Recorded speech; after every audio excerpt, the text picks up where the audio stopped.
Hi friends, ಎಲ್ರಿಗೂ ನಮಸ್ಕಾರ. ಕಾವ್ಯ ಹರಿಕೃಷಿ YouTube ಚಾನಲ್ಗೆ ಎಲ್ರಿಗೂ welcome friends, heartly welcome.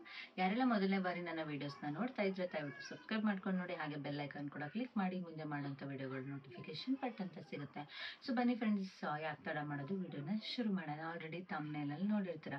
So ನಾನು ಈ ವಿಡಿಯೋದಲ್ಲಿ ನಿಮಗೆ ಗರ್ಲ್ ಬೇಬಿ ಸಿಂಟಮ್ಸ್ ಬಗ್ಗೆ ನಾನು ತಿಳಿಸ್ಕೊಡ್ತಿದ್ದೀನಿ. ಹಳೆ ವಿಡಿಯೋದಲ್ಲಿ ನಿಮಗೆಲ್ಲ ಬಾಯ್ ಬೇಬಿ ಸಿಂಟಮ್ಸ್ ಬಗ್ಗೆ ತಿಳಿಸ್ಕೊಟ್ಟಿದ್ದೀನಿ. ಈ ಒಂದು ವಿಡಿಯೋದಲ್ಲಿ ನಿಮಗೆ ಗರ್ಲ್ ಬೇಬಿ ಸಿಂಟಮ್ಸ್ ಬಗ್ಗೆ ತಿಳಿಸ್ಕೊಡ್ತೀನಿ. ಸೊ ನಿಮಗೆ ನಿಮ್ಮ ಒಂದು ಗರ್ಭದಲ್ಲಿ ಹೆಣ್ಣು ಮಗು ಇತ್ತು ಅಂತ ಅಂದರೆ ಯಾವ ಯಾವ ಸಿಂಟಮ್ಸ್ಗಳು ನಿಮಗೆ ಕಾಣಿಸ್ಕೊಳ್ಳುತ್ತೆ, ಏನು ಇರ್ತ ಅಂತೇಳಿ ನಾನು ಈ ವಿಡಿಯೋದಲ್ಲಿ ತಿಳಿಸ್ಕೊಡ್ತೀನಿ. ಇದು ಒಂದು ಜನಪ್ರಿಯ ಆಧಾರಗಳ ಮೇಲೆ ಮತ್ತು ನಮ್ಮ ಒಂದು ಬ್ಯಾಕ್ಗ್ರೌಂಡ್ ಸರ್ಕಲಲ್ಲಿ ನಾನು ತಿಳ್ಕೊಂಡು ನಿಮಗೆ ಹೇಳ್ತಿರೋವಂಥದ್ದು, ಬೇರೆ ಬೇರೆ ಸೋರ್ಸ್ಗಳಲ್ಲಿ ನೋಡಿ ತಿಳ್ಕೊಂಡಿರುವಂತಹ ಮಾಹಿತಿ ಪ್ರಕಾರ ನಾನು ನಿಮಗೆ ಈ ವಿಡಿಯೋದಲ್ಲಿ ಶೇರ್ ಮಾಡ್ಕೋತಾ ಇದ್ದೀನಿ. ಯಾವುದೇ ಲಿಂಗ ಭೇದ ಆ ಥರ ಎಲ್ಲ ಏನೂ ಇಲ್ಲ. ಸೊ ಅದಕ್ಕೋಸ್ಕರನೇ ಆಗಿನ ಕಾಲದಲ್ಲಿ ಎಲ್ಲರೂ ಗಂಡು ಮಗು ಹೆಣ್ಮಗು ಆದರೆ ಸಾಯಿಸೋದು ಆ ರೀತಿ ಎಲ್ಲ ಮಾಡ್ತಿದ್ರಲ್ಲ. ಸೊ ಆ ಥರ ಇವಾಗ ಯಾರೂ ಮಾಡೋದಿಲ್ಲ. ಎಲ್ಲರೂ ಯಾವ ಮಗು ಆದ್ರೂ ಅಕ್ಸೆಪ್ಟ್ ಮಾಡ್ಕೋತಾರೆ.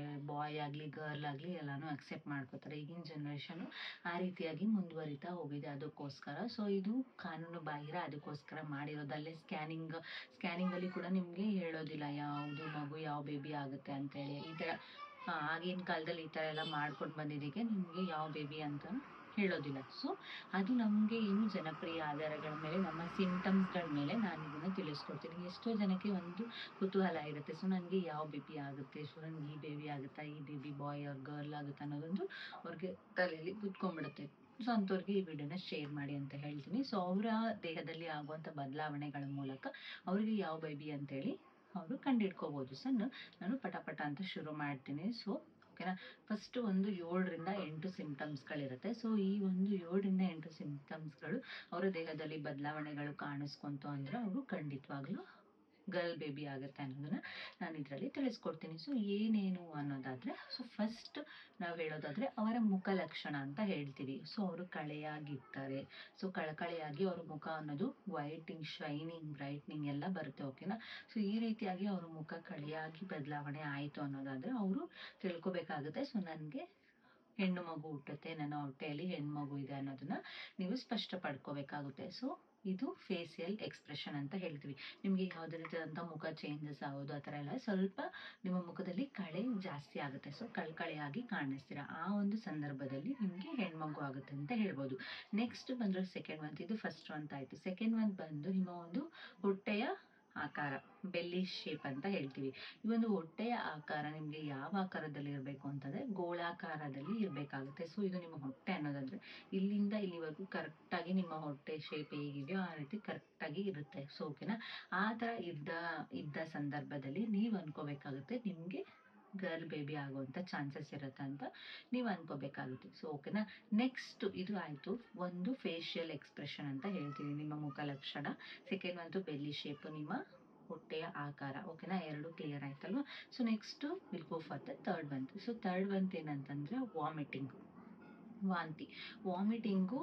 ಸೊ ಹುಡುಗ ಬೇಬಿಗೆ ಕಂಪೇರ್ ಮಾಡಿದ್ರೆ ನಿಮಗೆ ಹೆಣ್ಮಗು ಆಗ್ತಾ ಇದೆ ಅಂದರೆ ಅತಿ ಹೆಚ್ಚಾಗಿ ಆಗುತ್ತೆ. ಒಬ್ರೊಬ್ರಿಗೆ ಪ್ರೆಗ್ನೆಂಟ್ ಆಗಿದ ತಕ್ಷಣದಿಂದನೇ ಸ್ಟಾರ್ಟ್ ಆಗಿಬಿಡುತ್ತೆ. ಸೊ ಪ್ರೆಗ್ನೆಂಟ್ ಆಗಿದ ತಕ್ಷಣದಿಂದ ಸ್ಟಾರ್ಟ್ ಆಗಿ ಟಿಲ್ 9 ಮಂತ್ಸ್ವರೆಗೂ ಕೆಲವರಿಗಿರುತ್ತೆ. ನಾನು ಎಲ್ರಿಗೂ ಹೇಳ್ತಿಲ್ಲ, ಕೆಲವರಿಗಿರುತ್ತೆ. ನೆಕ್ಸ್ಟ್ ಒಬ್ರೊಬ್ರಿಗೆ ಪ್ರೆಗ್ನೆಂಟ್ ಆದಾಗಿಂದ 3 ಮಂತ್ಸ್ವರೆಗೂ ಇರುತ್ತೆ, ಒಬ್ರೊಬ್ರಿಗೆ 5 ಮಂತ್ಸ್ವರೆಗೂ ಇರುತ್ತೆ. ಈ ರೀತಿಯಾಗಿ ವಾಮಿಟಿಂಗ್ಸ್ ಬಟ್ ಇರುತ್ತೆ.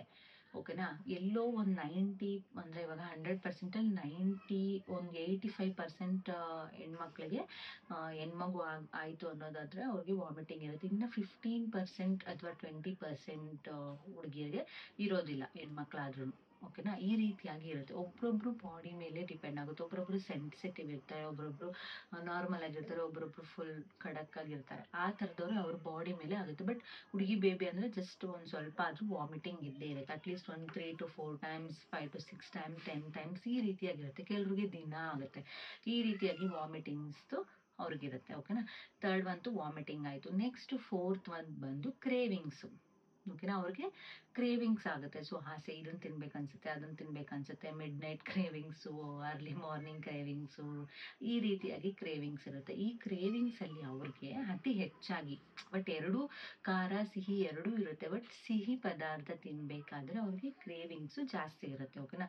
ಸ್ವಲ್ಪ sweet items, chocolate, ice cream, ಈ ರೀತಿ ಸ್ವೀಟ್ ಐಟಮ್ಸ್, ಲಡ್ಡು, ಆ ಥರ ಸ್ವೀಟ್ಸ್ ಇರುತ್ತಲ್ಲ, ಆ ಥರದ್ರಲ್ಲಿ ಅವ್ರಿಗೆ ಕ್ರೇವಿಂಗ್ಸು ಸ್ವಲ್ಪ ಜಾಸ್ತಿ ಇರುತ್ತೆ. ಸೊ ಕಂಪೇರ್ಡ್ ಟು ಖಾರಕ್ಕೆ, ಖಾರನೂ ಇಷ್ಟ ಇರುತ್ತೆ, ಬಟ್ ಸ್ವಲ್ಪ ಅತಿ ಹೆಚ್ಚಾಗಿ ಕ್ರೇವಿಂಗ್ಸು ಇದರಲ್ಲಿರುತ್ತೆ. ಆಗ ನೀವು ಐಡೆಂಟಿಫೈ ಮಾಡ್ಕೊಳ್ಳಿ. ಸೊ ನನಗೆ ಗರ್ಲ್ ಬೇಬಿ ಆಗುತ್ತೆ ಅಂತ. 4 ಪಾಯಿಂಟ್ಸ್ ಆಯಿತು. ನೆಕ್ಸ್ಟ್ 5th ಮಂತ್ ಬರೋದಾದರೆ ಮೂಡ್ ಸ್ವಿಂಗ್ಸು. ಓಕೆನಾ. ಮೂಡ್ ಸ್ವಿಂಗ್ಸು ಅತಿ ಹೆಚ್ಚಾಗಿ ಇರುತ್ತೆ. ಒಂದ್ಸತಿ ಇದ್ದಂಗೆ ಒಂದ್ಸತಿ ಇರಲ್ಲ. ಸೊ ಏನೇನೋ ಅನಿಸ್ತಾ ಇರುತ್ತೆ, ಅದು ಇದು, ಅವ್ರಿಗೆ ಬೈಯೋಣ ಅನಿಸುತ್ತೆ, ಇವ್ರಿಗೆ ಬೈಯೋಣ ಅನಿಸುತ್ತೆ, ಅವ್ರ ಜೊತೆ ಜಗಳ ಆಡೋಣ ಅನಿಸುತ್ತೆ, ಇವ್ರ ಜೊತೆ ಜಗಳ ಆಡೋಣ ಅನಿಸುತ್ತೆ. ಯಾವಾಗಲೂ ಟಯರ್ಡ್. ಓಕೆನಾ. ಯಾವಾಗಲೂ ಟಯರ್ಡ್ ಆಗೋದು, ಮೂಡ್ ಸ್ವಿಂಗ್ಸ್ ಆಗೋದು, ಮತ್ತು ಮಾರ್ನಿಂಗ್ ಸಿಕ್ನೆಸ್ ಅಂತ ಹೇಳ್ತೀವಲ್ಲ, ಅದು ಸ್ವಲ್ಪ ಅತಿ ಹೆಚ್ಚಾಗಿರುತ್ತೆ. ಓಕೆನಾ. ಆಲ್ಮೋಸ್ಟ್ ಟಯರ್ಡ್ನೆಸ್ಸು ಬಾಯ್ ಬೇಬಿಗೂ ಇರುತ್ತೆ, ಗರ್ಲ್ ಬೇಬಿಗೂ ಇರುತ್ತೆ. ಬಟ್ ಗರ್ಲ್ ಬೇಬಿ ಆಗೋದಿದ್ರೆ ನಿಮಗೆ ಸ್ವಲ್ಪ ಜಾಸ್ತಿನೇ ಟಯರ್ಡ್ನೆಸ್ ಇರುತ್ತೆ. ಸ್ಟ್ರೆಸ್, ಟಯರ್ಡ್ನೆಸ್ಸು ಅವೆಲ್ಲ ಸ್ವಲ್ಪ ಜಾಸ್ತಿ ಇರುತ್ತೆ ಗರ್ಲ್ ಬೇಬಿಗೆ. ಓಕೆನಾ. ಇದಿಷ್ಟು ನಿಮಗೆ ಆಯಿತು. ಓಕೆನಾ. 6 ಪಾಯಿಂಟ್ ಆಯ್ತಲ್ವಾ. ಮೂಡ್ ಸ್ವಿಂಗ್ಸು, ಆಮೇಲೆ ಟಯರ್ಡ್ನೆಸ್ಸು, ಅದೆಲ್ಲ ಅದರಲ್ಲೇ ಇನ್ಕ್ಲೂಡ್ ಆಗುತ್ತೆ. ಅದು ಸ್ವಲ್ಪ ಅತಿ ಹೆಚ್ಚಾಗಿರುತ್ತೆ. ಓಕೆನಾ. ನೆಕ್ಸ್ಟ್ ನಾವು 7th ಪಾಯಿಂಟ್ ಬರೋದಾದರೆ ಬೇಬಿ ಮೂಮೆಂಟ್ಸು. ಓಕೆನಾ. ಬೇಬಿ ಮೂಮೆಂಟ್ಸು ನಿಮಗೆ ಯಾವ ಸೈಡ್ ಇರಬೇಕು ಅಂತಂದರೆ ಎಡಗಡೆ. ಓಕೆನಾ. ಬಾಯ್ ಬೇಬಿಗೆ ಬಲಗಡೆ, ಸೊ ಗರ್ಲ್ ಬೇಬಿಗೆ ಎಡಗಡೆ. ನಿಮ್ಮ ಹೊಟ್ಟೆಯ ಎಡಬದಿಯಲ್ಲಿ ಬೇಬಿ ಮೂಮೆಂಟ್ಸು ಜಾಸ್ತಿ ಆಗುತ್ತೆ. ರೈಟ್ ಸೈಡು ಇರುತ್ತೆ, ರೈಟ್ ಸೈಡು ಇದ್ದರೂ ಅತಿ ಹೆಚ್ಚಾಗಿ ನಿಮಗೆ ಲೆಫ್ಟ್ ಹೊಟ್ಟೆ ಹತ್ರ ನಿಮಗೆ ಜಾಸ್ತಿ ಮೂಮೆಂಟ್ಸ್ ಆಗ್ತಾ ಇರುತ್ತೆ. ಸೊ ಎಡಬದಿಯಲ್ಲಿ ನಿಮ್ಗೆ ಏನಾದರೂ ಬೇಬಿ ಮೂಮೆಂಟ್ಸ್ ಜಾಸ್ತಿ ಇತ್ತು ಅಂದರೆ ಆಗ ನೀವು ಫೈಂಡ್ ಔಟ್ ಮಾಡ್ಕೊಳ್ಳಿ. ಇದು ನಿಮಗೆ ಮಗುದು ಕೈ ಕಾಲು ಎಲ್ಲ ಸ್ಟ್ರಕ್ಚರ್ ಎಲ್ಲ ಬಿಲ್ಡ್ ಆದಮೇಲೆ ನಿಮಗೆ ಕಾಣಿಸೋ ಅಂಥದ್ದು. ಓಕೆನಾ. ಅದು ನಿಮ್ಮ ಪಾಪು ಕೈ ಕಾಲು ಕಣ್ಣು ಮೂಗು ಎಲ್ಲ ಪ್ರತಿಯೊಂದು ಬಂದಿರುತ್ತೆ ಅಂದರೆ 6 ಮಂತ್ಸ್ ಆಫ್ಟರ್ 6 ಮಂತ್ಸ್ ಕಂಪ್ಲೀಟ್ ಆಗಬೇಕು. Not 5 months. 6 ಮಂತ್ಸ್ ಕಂಪ್ಲೀಟ್ ಆದಮೇಲಿಂದ ಎಲ್ಲ ನಿಮ್ಮ 5 ಮಂತ್ಸಲ್ಲಿ ಬೇಬಿದು ಕೈ ಕಾಲು ಕಣ್ಣು ಮೂಗು ಎಲ್ಲನೂ ಬಂದಿರುತ್ತೆ. ಸೊ ಆಗ ನೀವು 6 ಮಂತ್ಸ್ ಆದಮೇಲೆ ಕಂಪ್ಲೀಟ್ ಆಗಿ ಬೇಬಿ ಸ್ಟ್ರಕ್ಚರ್ ಆಗಿರುತ್ತೆ. ಸೊ ಅದಾದಮೇಲೆ ನಿಮಗೆ ಬೇಬಿ ಮೂಮೆಂಟ್ಸ್ ಸ್ಟಾರ್ಟ್ ಆಗುತ್ತೆ ಲೈಟಾಗಿ. 7 ಮಂತ್, 8 ಮಂತ್ಸ್, 9 ಮಂತ್ಸಲ್ಲಿ ತುಂಬ ಬೇಬಿ ಮೂಮೆಂಟ್ಸ್ ಆಗುತ್ತೆ. ಅದು ನಿಮಗೆ ರೈಟ್ ಸೈಡಲ್ಲಿ ಬೇಬಿ ಮೂಮೆಂಟ್ಸ್ ಇತ್ತು ಅಂತಂದರೆ ಖಂಡಿತವಾಗ್ಲೂ ನಿಮಗೆ ಗರ್ಲ್ ಬೇಬಿ ಆಗುತ್ತೆ ಅಂತ ಹೇಳ್ಬೋದಾಗಿರುತ್ತೆ. ಸೊ ಇದು ನಿಮಗೆ 7th ಪಾಯಿಂಟ್ ಆಯಿತು. ನೆಕ್ಸ್ಟು 8th ಪಾಯಿಂಟ್ ಬರೋದಾದರೆ FHR ರೇಟ್ ಅಂತ ಹೇಳ್ತೀವಿ, ಫೀಟಲ್ ಹಾರ್ಟ್ ರೇಟ್ ಅಂತ ಹೇಳ್ತೀವಿ. ಇದು ನಿಮ್ಮ ಸ್ಕ್ಯಾನಿಂಗ್ ರಿಪೋರ್ಟು. ಇದಿಷ್ಟು ನಾನು ಇವಾಗಲೆಲ್ಲ ಹೇಳಿದ್ನಲ್ಲ, ಅದೆಲ್ಲ ಬಂದು ನಿಮ್ಮ ಒಂದು ದೈನಂದಿನ ಲಕ್ಷಣಗಳು, ದಿನಚರಿಯಲ್ಲಿ, ನಿಮ್ಮ ಲೈಫ್ ಸ್ಟೈಲಲ್ಲಿ ಇರುತ್ತೆ. ಇದು ಬಂದು ನಿಮ್ಮ ಒಂದು ಹಾರ್ಡ್ ಕಾಪಿಯಲ್ಲಿ ಇರುತ್ತೆ. ಸೊ ಅಂದರೆ FHR ರೇಟ್, ನಿಮ್ಮ ಸ್ಕ್ಯಾನಿಂಗ್ ರಿಪೋರ್ಟ್. ನೀವು ಫಸ್ಟ್ ಏನು ನಿಮ್ಮ ಒಂದು ಪ್ರೆಗ್ನೆನ್ಸಿ ಕಿಟ್ಟಲ್ಲಿ ಟೆಸ್ಟ್ ಮಾಡಿಕೊಂಡು ಡಬಲ್ ಟಿಕ್ ಬಂತು ಅಂತೇಳಿ ಹಾಸ್ಪಿಟಲ್ಗೆ ಹೋಗ್ತೀರಾ, ಆಗ ಡಾಕ್ಟರ್ಸ್ ಏನು ಮಾಡ್ತಾರೆ, ಹೋಗಿ ನೀವು ಸ್ಕ್ಯಾನಿಂಗನ್ನು ಮಾಡಿಸ್ಕೊಳ್ಳಿ ಅಂತ ನೀವು ಲ್ಯಾಬ್ ಟೆಕ್ನಿಷಿಯನ್ ಹತ್ರ ಕಳಿಸ್ತಾರೆ. ನೀವು ಸ್ಕ್ಯಾನಿಂಗನ್ನು ಮಾಡಿಸ್ಕೋತೀರ. ಅವರು ಕೂಡ ಹೇಳೋದಿಲ್ಲ ನಿಮಗೆ ಯಾವ ಮಗು ಅಂತ ಹೇಳಿ. ಸೊ ಅದರಲ್ಲಿ ನೀವು ಒಂದನ್ನು ತಿಳ್ಕೊಬೇಕಾಗುತ್ತೆ. ಸೊ ಏನಂದರೆ FHR ರೇಟ್ ಅಂತ ಹೇಳ್ತೀವಿ. FHR ರೇಟು ನಿಮಗೆ 160ಕ್ಕಿಂತ ಹೆಚ್ಚು, 160ಕ್ಕಿಂತ ಹೆಚ್ಚಿತ್ತು ಅಂತ ಆದರೆ ನೀವು ಕನ್ಫರ್ಮ್ ಮಾಡ್ಕೋಬೇಕು ನನಗೆ ಗರ್ಲ್ ಬೇಬಿ ಆಗುತ್ತೆ ಅಂತ. 90% ನಾವು ಅದರಲ್ಲಿ ಕಂಡಿಡ್ಕೋಬೇಕಾಗುತ್ತೆ. ಇದೆಲ್ಲ ಸ್ವಲ್ಪ ಓಕೆ ಅಂದ್ರೂ FHR ರೇಟಲ್ಲಿ ನಾವು ಕಂಡಿಡ್ಕೋಬೋದು. ನಾನು ನೋಡಿರೋ ಪ್ರಕಾರ ಸುಮಾರು ಜನಕ್ಕೆ ಆ ಒಂದು FHR ರೇಟಲ್ಲಿ ನಾನು ಕಂಡಿಡ್ಕೊಂಡು ನಿಮಗೆ ತಿಳಿಸ್ತಾ ಇರೋವಂಥದ್ದು.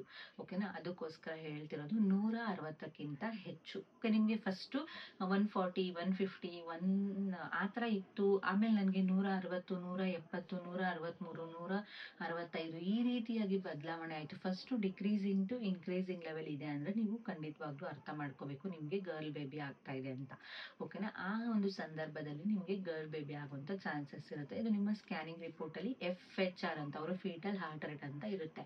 ಅದನ್ನು ನಿಮಗೆ ಬೋಲ್ಡಾಗಿ ಹಾಕಿರ್ತಾರೆ, ಬ್ಲ್ಯಾಕಲ್ಲಿ ಬೋಲ್ಡಾಗಿ, ಇಲ್ಲಾಂದರೆ ರೆಡ್ ಕಲರಲ್ಲಿ ಹಾಕಿರ್ತಾರೆ. ಅದನ್ನೆಲ್ಲ ಪ್ರತಿಯೊಂದನ್ನು ನೀವು ನೋಡ್ಕೋಬೇಕಾಗುತ್ತೆ. ಸೊ ಇದು ಎಲ್ಲ ನಿಮಗೆ FHR ರೇಟಲ್ಲಿ 160ಕ್ಕಿಂತ ಜಾಸ್ತಿ ಇತ್ತು ಅನ್ನೋದಾದರೆ ಆಗ ನೀವು ಐಡೆಂಟಿಫೈ ಮಾಡ್ಕೊಳ್ಳಿ, ನನಗೆ ಹುಡುಗಿ ಪಾಪು ಹೆಣ್ಣು ಪಾಪು ಆಗುತ್ತೆ ಅಂತ ಹೇಳಿ. ಇದೆಲ್ಲ ಲಕ್ಷಣಗಳು ನಿಮ್ಮಲ್ಲಿ ಇತ್ತು ಅನ್ನೋದಾದರೆ ಅತಿ ಹೆಚ್ಚಾಗಿ ನಿಮಗೆ ಕಾಲು ಊತ ಆಗಿರ್ಬೋದು, ಅವೆಲ್ಲ ಏನೂ ಆಗೋದಿಲ್ಲ. ಮತ್ತು ಹೊಟ್ಟೆ ಮೇಲೆ ಕೆರ್ಕೊಳ್ಳೋದು ಅವೆಲ್ಲನೂ ಏನೂ ಆಗೋದಿಲ್ಲ. ಸೊ ಅತಿ ಕಡಿಮೆ ಆಗುತ್ತೆ, ಬಟ್ ಅತಿ ಕಡಿಮೆ ಇದರಲ್ಲಿ ಇರುತ್ತೆ ನಿಮಗೆ. ಓಕೆನಾ. ಈ ರೀತಿಯಾಗಿ ನೀವು ಅಬ್ಸರ್ವ್ ಮಾಡ್ಕೊಳ್ಳೋದಾದರೆ ಇದೆಲ್ಲ ಲಕ್ಷಣಗಳು ನಿಮ್ಮ ದೇಹದಲ್ಲಿ ಬದಲಾವಣೆಗಳಾಯಿತು ಅನ್ನೋದಾದರೆ ಒಬ್ಬೊಬ್ರು ವೆಯ್ಟ್ ಗೇನ್ ಆಗ್ತಾರೆ. ಓಕೆನಾ, ವೇಟ್ ಗೇನ್ ಆಗುವಂಥ ಚಾನ್ಸಸ್ಸು ಇರುತ್ತೆ. ಆಗ ನೀವು ಫೈಂಡ್ ಔಟ್ ಮಾಡ್ಕೋಬೋದು ಗರ್ಲ್ ಬೇಬಿ ಆಗುತ್ತೆ ಅನ್ನೋದಾದರೆ. ಓಕೆನಾ, ಇದೆಲ್ಲ ಲಕ್ಷಣಗಳು ನಿಮ್ಮಲ್ಲಿ ನಡೀತಾ ಇದೆ ಅನ್ನೋದಾದ್ರೆ ನಿಮಗೆ ಗರ್ಲ್ ಬೇಬಿ ಆಗುತ್ತೆ. ಅದಕ್ಕಿಂತ ಹೆಚ್ಚಾಗಿ ನಿಮ್ಗೆ ಯಾವ ಬೇಬಿ ಆಗುತ್ತೆ ಅನ್ನೋದು ಮುಖ್ಯ ಅಲ್ಲ. ನೀವೆಷ್ಟು ಆ ಒಂದು ಪ್ರೆಗ್ನೆನ್ಸಿ ಟೈಮನ್ನು ಎಷ್ಟು ಬ್ಯೂಟಿಫುಲ್ ಆಗಿ ಕಳೀತೀರಾ, ಓಕೆನಾ, ಆ ಒಂದು ಟೈಮಲ್ಲಿ ಸಿಗುವಂತಹ ರೆಸ್ಪೆಕ್ಟ್ ಆಗಿರ್ಬೋದು, ಆ ಒಂದು ಟೈಮಲ್ಲಿ ಸಿಗುವಂತಹ ರೆಸ್ಟ್ ಆಗಿರ್ಬೋದು, ಇನ್ಯಾವ ಟೈಮಲ್ಲೂ ಸಿಗೋದಿಲ್ಲ. ಸೊ ಅದನ್ನು ನೀವು ಎಂಜಾಯ್ ಮಾಡ್ಕೊತ ಕಳಿಬೇಕಾಗುತ್ತೆ. ನೀರನ್ನು ಚೆನ್ನಾಗಿ ಕುಡಿಬೇಕು. 3 to 4 ಲೀಟರ್ಸ್ ನೀರನ್ನು ಕುಡಿಬೇಕು. ಒಳ್ಳೆ ಆಹಾರಗಳನ್ನು ಸೇವಿಸಬೇಕು. ಪ್ರೋಟೀನ್ ರಿಚ್ ಇರೋಂಥ, ವಿಟಮಿನ್ ರಿಚ್ ಇರೋಂಥ ಊಟಗಳನ್ನು ನೀವು ತಿನ್ನಬೇಕಾಗುತ್ತೆ. ನಾರ್ಮಲ್ ಆಗಿ ಏನಿಲ್ಲ, ಕಾಳು, ಸೊಪ್ಪು, ತರಕಾರಿ, ಹಣ್ಣುಗಳು, ಅಂಥವನ್ನ, ಡ್ರೈ ಫ್ರೂಟ್ಸ್ ಅಂಥವನ್ನ ತಿನ್ಕೊಂತ ನಿಮ್ಮ ಬೇಬಿ, ಯಾಕಂದರೆ ಇಬ್ಬರು ಇರ್ತೀರ, ನಿಮ್ಮ ಬೇಬಿಗೂ ನೀವೇನು ತಿಂತೀರ ಅದೇ ಮುಖ್ಯ ಆಗುತ್ತೆ. ಯಾಕಂದರೆ ಬೇಬಿ 2.5 kg ಜಾಸ್ತಿ ಇರಬೇಕು. 2.5 ಇಂದ 3.5, 2.5ಗಿಂತ ಕಮ್ಮಿ ಇತ್ತು ಅಂದರೆ ಲೋ ವೆಯ್ಟ್, ವೀಕ್ ಆಗುತ್ತೆ ಮಗು. 2.5 kg ಜಾಸ್ತಿ ಇದ್ದರೆ ಓಕೆ, ನಾರ್ಮಲ್ ಆಗಿ ಇರುತ್ತೆ. ಓಕೆನಾ, ನಿಮ್ಮ ಮಗು ಆಹಾರ ಅಂದರೆ ನೀವು ತಿನ್ನುವಂಥ ಆಹಾರ ಮಗುಗೆ ಹೋಗೋದು. ಅದಕ್ಕೋಸ್ಕರ ನೀವು ಚೆನ್ನಾಗಿ ತಿನ್ನಬೇಕಾಗುತ್ತೆ, ದಷ್ಟಪುಷ್ಟವಾಗಿ ಇರಬೇಕಾಗುತ್ತೆ. ಆಗ ಮಾತ್ರ ನಿಮಗೆ ಅಂದರೆ ಏನೋ ಒಂದು ಡೆಲಿವರಿನ ತಡ್ಕೊಳ್ಳೋವಂಥ ಶಕ್ತಿ ಇರುತ್ತೆ. ಸೊ ಅದೆಲ್ಲದಕ್ಕೂ ನೀವು ಚೆನ್ನಾಗಿ ಒಳ್ಳೆ ವಿಟಮಿನ್ ಇರುವಂತಹ ಫುಡ್ಗಳನ್ನು ತಿನ್ನುವಂಥದ್ದು, ವಾಕ್ ಮಾಡೋವಂಥದ್ದು, ಮತ್ತು ಸ್ವಲ್ಪ ಮನೆಯಲ್ಲಿರುವಂಥ ಕೆಲಸಗಳಲ್ಲಿ ತೊಡಗುವಂಥದ್ದು ಅಂಥದ್ದೆಲ್ಲ ಮಾಡಿ. ಈಗಿನ ಕಾಲದವ್ರಿಗೆ ಸುಸ್ತಾಗೋದು ಅದೆಲ್ಲ ಕಾಮನ್ ಇರುತ್ತೆ. ರೆಸ್ಟ್ ಮಾಡಿ, ಊಟ ಚೆನ್ನಾಗಿ ತಿನ್ನಿ. ನಿಮ್ಗೆ ಊಟ ತಿನ್ನೋಕ್ಕಾಗಲ್ಲ, ವಾಮಿಟಿಂಗ್ ಆಗ್ತಿದೆ ಅಂದರೆ ಜ್ಯೂಸ್ಗಳಾಗಿರ್ಬೋದು, ಹಣ್ಣುಗಳಾಗಿರ್ಬೋದು ಅಂಥದನ್ನು ತಿನ್ನಿ. ಊಟ ಮಾಡ್ದಿರಾನೇ ಇರಬಾರ್ದು. ಓಕೆನಾ, ಸೊ ನಾನು ಹೇಳೋಂಥ ಸಜೆಷನ್ನು. ಆ್ಯಂಡ್ ವಾಟರ್ ನೀಟಾಗಿ ಕುಡೀರಿ. ನಿದ್ದೆ ಚೆನ್ನಾಗಿ ಮಾಡಿತು, ಅತಿ ಹೆಚ್ಚಾಗಿ ನಿದ್ದೆ ಮಾಡಿ. ನೀವು ಸ್ವಲ್ಪ ಹೆಚ್ಚೆಚ್ಚಾಗಿ ಮಾಡಬೇಕಾಗುತ್ತೆ. ಯಾಕಂದರೆ ಮಗುನೂ ನೀವು ಇಬ್ಬರು ಇರ್ತೀರಲ್ವ, ಅದಕ್ಕೋಸ್ಕರ ಈ ಒಂದು ಟೈಮನ್ನು ಪ್ರೀಷಿಯಸ್ ಟೈಮ್ ಅಂತ ಹೇಳ್ತಾರೆ. ನಿಮಗೆ ಇದು ಮತ್ತೆ ಬರೋದಿಲ್ಲ. ಸೊ ಆ ಒಂದು ಟೈಮನ್ನು ಆರಾಮಾಗಿ, ಖುಷಿಯಾಗಿ, ಹ್ಯಾಪಿಯಾಗಿ ನೀವು ಕಳಿಬೇಕಾಗುತ್ತೆ.